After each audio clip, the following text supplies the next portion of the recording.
Bienvenue au Festival de Locarno, ici en Suisse, une 72e édition, encore une fois très éclectique, avec les productions francophones très bien représentées cette année. Première sensation sur la Piazza Grande avec le film franco-belge de Stéphane Demoustier, La fille au bracelet, où l'on suit l'histoire d'une jeune fille de 16 ans accusée du meurtre de sa meilleure amie. Mademoiselle Bataille, levez-vous, je vous prie. Mademoiselle, qu'avez-vous ressenti lorsque Flora Dufour s'est mise en couple avec Nathan Meurin? Rien. Enfin, j'étais contente pour elle. Mais le fait qu'il devienne potentiellement l'ami de Flora n'avait aucune incidence sur votre désir pour lui? Non. D'ailleurs, à cette époque, je voyais d'autres garçons, j'ai jamais focalisé sur Nathan.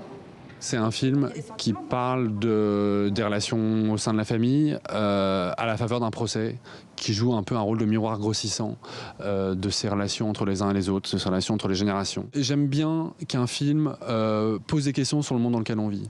Je veux pas qu'il ait la scène de réponse, mais je veux qu'il nous fasse réfléchir. Et là, ça m'intéressait de questionner les rapports hommes-femmes, le regard qu'on peut porter sur la féminité, sur la place qu'on accorde à la sexualité chez une jeune femme.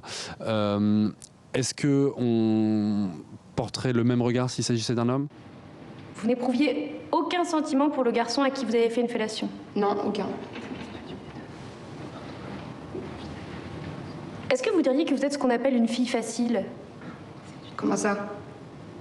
Dans ce cas, pourquoi on ne demande pas à Nathan si c'est un garçon facile aussi? On l'a fait parce qu'on avait envie tous les deux, c'est tout.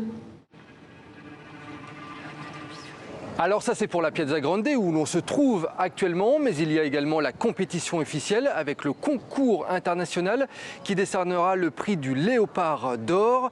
Un concours présidé cette année par la réalisatrice française Catherine Breillat, ravie d'être ici dans ce festival dénicheur de talent.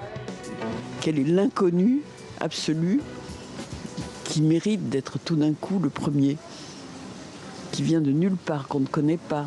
Donc évidemment que c'est formidable que sans Locarno et quand même quelques autres, ce genre de cinéaste n'aurait aucune chance une fois qu'ils ont fait leur film, qu'ils soient découverts.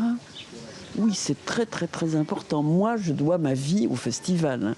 Ça donne aussi une lecture des films en avant qui donne du désir. En fait, les festivals donnent du désir des films, c'est ça qui est bien. En compétition officielle, justement, cette année, un document pour l'histoire, Fial Tavra, de la Syrienne Maya Rouri, produit par un collectif de cinéastes également syriens. Une plongée dans le quotidien de leur pays entre 2011 et 2017. Un film témoignage poignant et bouleversant.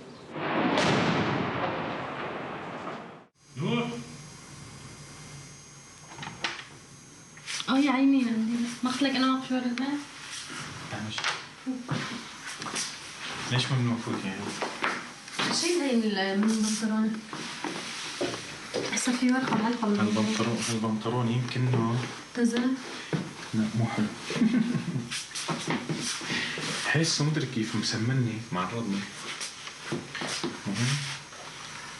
يا لطيف. Nous voulons que le spectateur suive des personnages en oubliant le contexte, en oubliant où il est, et de sentir les choses avec les personnages. Tant mieux s'il connaît la Syrie, l'actualité de la Syrie, parce qu'il va se retrouver, parce qu'il y a un fil très clair, comment la révolution a commencé, les étapes qu'elle a suivies.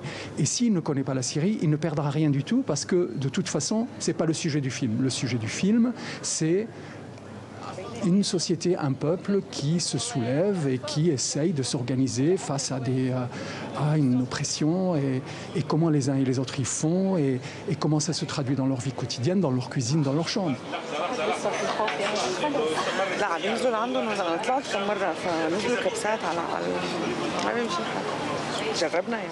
Autre film remarqué en compétition officielle, Afebré, de la réalisatrice brésilienne Maya Darin. Elle dresse le portrait de Justino, un indigène amérindien déchiré entre la grande ville moderne brésilienne où il travaille et l'envie de repartir dans son village natal d'Amazonie. Avec la déforestation et aussi la difficulté de trouver de la nourriture, donc la difficulté de pêcher, la difficulté de chasser. Et donc il y a ce grand mouvement d'immigration vers les villes. C'est en réalité fort au Brésil maintenant. Justino il fait l'option de venir habiter dans la ville. Son frère, en fait, il continue à habiter dans la réserve. Et sa fille, Vanessa, elle va étudier médecine dans la capitale. Et donc voilà, le film parle de ces différents mouvements. Et les populations indigènes, ils sont toujours entre les réserves et les villes. Donc c'est le mouvement d'aller-retour. La pensée et la culture de ces peuples, ils sont en mouvement de la même façon que les nôtres. Et puis on n'oublie pas d'ajouter une petite dose de strass, de paillettes et de stars hollywoodiennes ici au Locarno Festival. Ce soir, l'actrice américaine Hilary Swank recevra le prix du Léopard Club, l'une des plus hautes distinctions de cet événement.